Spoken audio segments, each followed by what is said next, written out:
Hey everyone, I'm Angela Fazio. And I'm Kristen Cantrell, and this is Moms in Real Estate. Girl, educate yourself. We're really excited about beautiful Lacey Lehman being our guest today. She's got 6 kids between her and her husband. 4 are still at home, and she runs a team of 8 in real estate, and they closed 149 transactions last year. And she's going to actually share with us how she runs a successful team as well as a successful family. So let's get started. Let's get started. I'm so excited, Lacey. Thank you so much for having me. Hi, everybody. As Angela mentioned, I'm Lacey Lehman. I've been in the business for almost 16 years now. I have 6 kids at home. So as Angela was mentioning, or I'm sorry, I have 6 kids total, 4 that are still at home. We've got a growing team. We just added 2 new members to our team. So we currently have 8. And yeah, life has definitely been kind of crazy right now. As I'm sure everybody knows, we've had the whole school thing. Are kids in school? Are we out of school? Are we back? What do we do in here? So trying to run the household with the kids and then also expanding our team. So we are a little bit more of a smaller team, but growing. So I help do a lot of the training that takes place. So that has been kind of fun too, just getting everything up and running, but trying to manage between the house and the kids and then manage the growing team and everything that's taken place. Life is definitely not busy right now or not boring. Let's not forget, I mean, 6 kids alone is hard. Then you have 8 team members and then your husband just had back surgery. So you have a lot of moving parts. Yes, there's a lot going on in my world right now for sure. And are you still in production? I am. Yes. So now I knew that. I was just going to make you say it. So you're in production. You've got a large family. You're educating and helping guide your team. I know our audience is going to want to know. Let's start with like your team and how you manage your time and how you keep them growing while still being in production. Let's start with that part. Okay, so I live and die by my calendar. Anybody who knows me will always hear me say, if it's not on my calendar, it just isn't happening.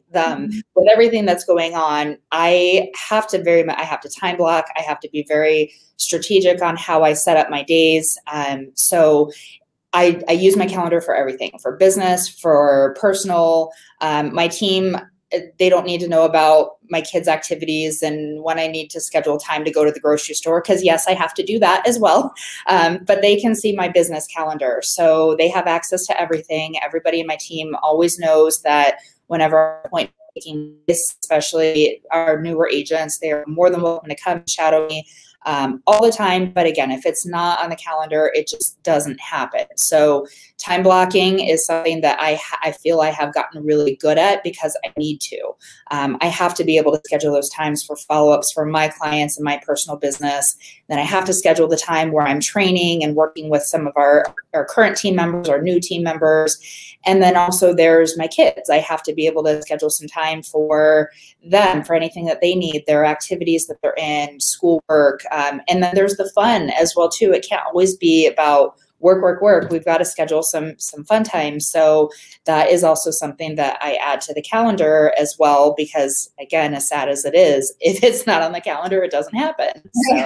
That's true. It's so true. And I feel like that's something that is really hard for anybody. Like I'm literally trying really hard this year to be like living by my calendar. But where does somebody even get started with that? Because I know that's kind of like, okay, I want to do that so that I spend my time in the best way possible. Where do you start? So one of my things that I did, because I did not used to be so good at time blocking, and it still is something that's in a process. I wouldn't say I've perfected it. I've gotten much better, but I am really big on going out there and seeing what can I find in terms of webinars. There's so many great webinars out there. It doesn't matter if you're looking at things on Instagram, on Facebook. There's some different Facebook groups that I'm a member of that has all kinds of different webinar opportunities to learn. So that was one of my things that I did is I just went out there and I Googled how can I learn to time block or time blocking secrets and tips. And there's a lot of really good things that I learned just by doing that. I think it's doing more than anything, is just like with anything in this business. There's so much information that's out there, but if you're going to take the time to learn and watch the videos, you actually have to put it into play. Otherwise it's kind of for nothing. Yeah. One of the things that Kristen and I are working on together is if we forget something, it's like a trigger. Oh, that means it requires a time block. Yeah. Yes. If it's a repetitive something that we just go back and say, okay, well, now we need to say every single week at this time or every other week at this time, this has to happen or we're not going to be prepared. And so that's like another way, just make mistakes and compensate quickly. Yes, and I even found that like Sunday, even though I don't want to do this on Sunday afternoons, I will sit down for an hour and I will plan my week out and I'll put all my workouts in. I'll put all the important things in the calendar. And I've been trying to be really good about like adding date nights into the calendar and getting a babysitter, because otherwise the whole week flies by and you forget. Yep. You know? Yep. Absolutely. I agree. So do you start and kind of plan? Do you look at it the night before? Do you look at it a week ahead of time? Like, what do you do? So my schedule changes all the time, as pretty much most of us in real estate. So I always look at it the night before. So usually about an hour or so before I'm getting ready to go to bed. That's the time where I pull up my calendar and I look and see, okay, what do I have going on first thing in the morning? Do I have some time for phone calls before I go to my appointment or whatever I've got going on first thing in the morning? What do I do as soon as I drop the kids off? Okay, here's what's happening. So even in light of everything that's happened with COVID, I still go into my office every single day. I'm just the type, I've got, as I mentioned earlier, I have 4 kids that are at home. I have 3 dogs as well. So what? Didn't you just get a puppy? We've had him for about a year now. So yeah, gosh, yes, I remember. It's a little pit bull. Yeah, it's a big 85-pound puppy now. So, well, I remember the baby picture. yes.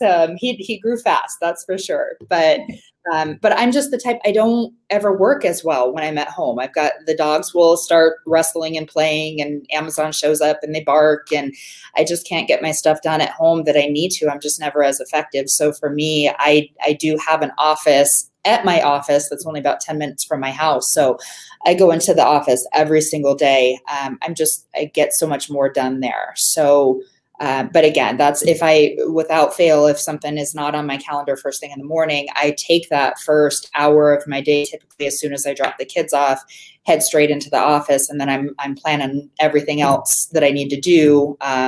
It's very rare that there's not something on the calendar, but if there is any gaps or anything like that, that's where I'm trying to be strategic as far as filling up that time so I don't ever have any downtime. So I think that we need to park on the calendar thing for a minute. Did you ever what kind of mistakes have you learned from? Like you know what I'm learning right now? I have never put any buffer time in between appointments, and it messes me up. Yeah. So what kind of you have? Yes, I stress out. I'm the type where I would rather be 30 minutes early to an appointment than 5 minutes late. Okay. And that does, you have to be so careful too, because if you're not setting up everything and giving yourself the travel time, I have messed up like that really bad too. And then I have to text my clients, I'm so sorry, I'm running 10, 15 minutes late. And that is so embarrassing to me.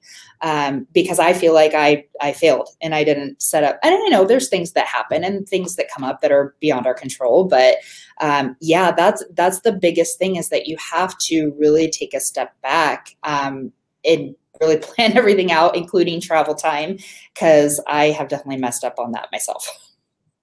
And even just sticking to what you write down. I noticed that, I'll write down what I'm doing and then something comes up and I'm like, oh, I can do that. And I feel like that really messes me up. I do that too. Guilty. Yeah. Getting a little better. Yeah. No, I don't say no hardly ever. So I'm trying really hard. Like, no, I have this on my calendar, but if you want to do this, then we can do it here. Yes. You know what I've had to do too? A lot of times, especially if it's things where I'm in front of my computer, so one of my big goals that I also want to work on right now is video. Video is huge, as everybody knows. I get so distracted.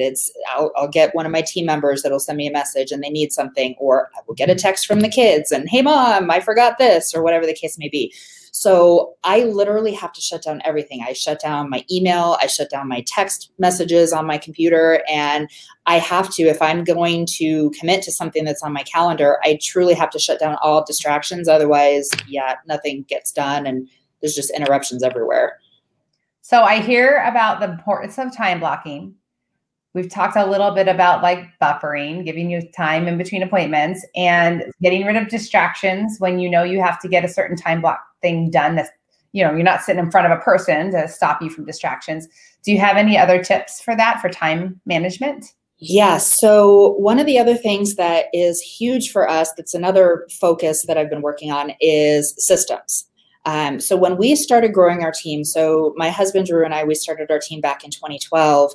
And our very first thing that we did was we added a transaction manager to our team. So he joined us in 2016. And then our first agent started joining us in 2018.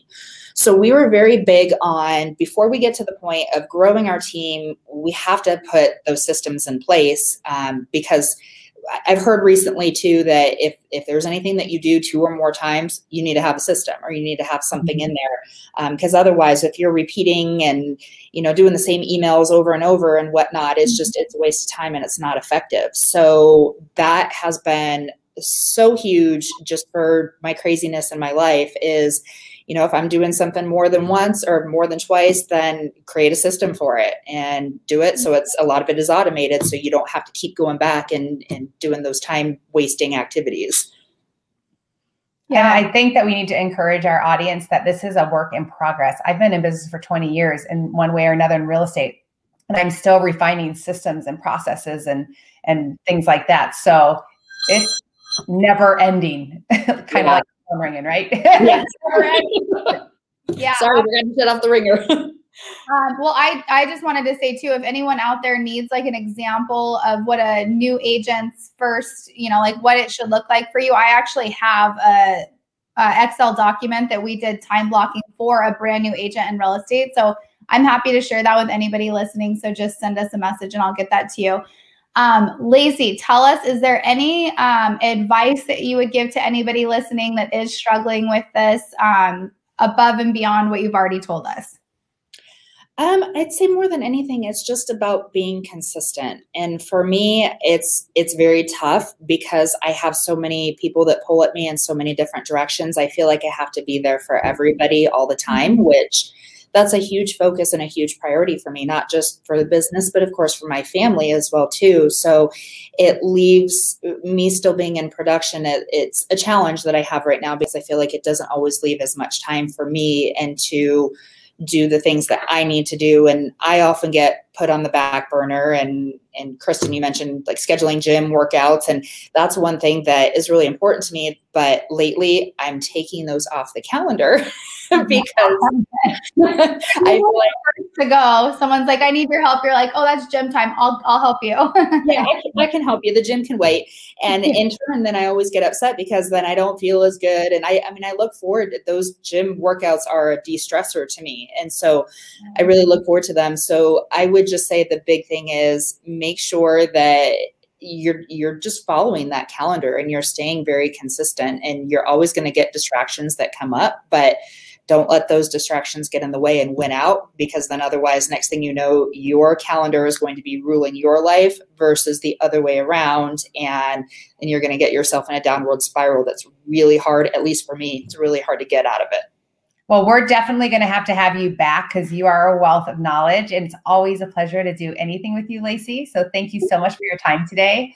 And you guys, we do Moms in Real Estate podcasts every Thursdays. You can also find us on iTunes, YouTube, on the Moms in Real Estate Instagram or Facebook.